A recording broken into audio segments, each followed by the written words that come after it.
A horse-powered protest against the rising price of fuel. Members of India's main opposition Congress party rallied in the capital.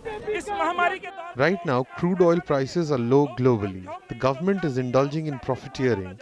In this time of pandemic, when people don't have money, employment or business, these people are being burdened with high fuel prices.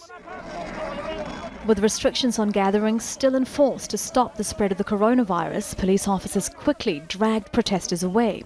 The kicking and screaming because of the near-daily rise in fuel prices over the past 3 weeks. Similar protests were held around the country in the cities of Bengaluru, Ahmedabad, Patna and Lucknow against the highest fuel prices in nearly 2 years.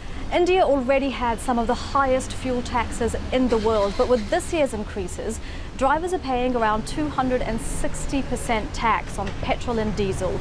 Critics say the government should pass on the benefits of low oil prices rather than raising taxes to keep prices high. The president of one of Delhi's biggest taxi unions says most of the state's 200,000 drivers haven't worked for most of this year. He says higher taxi fares are another deterrent for customers afraid of venturing out during the pandemic.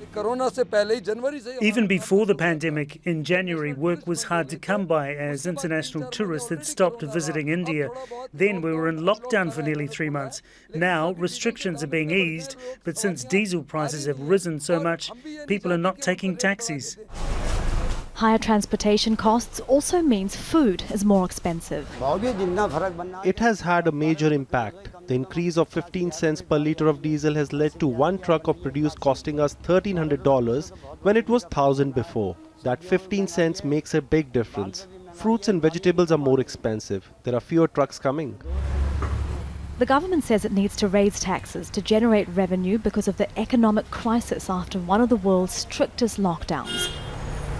The Congress party plans to ask President Corbyn to reverse the fuel price rises as protesters accuse the government of making many lives even harder at the worst of times.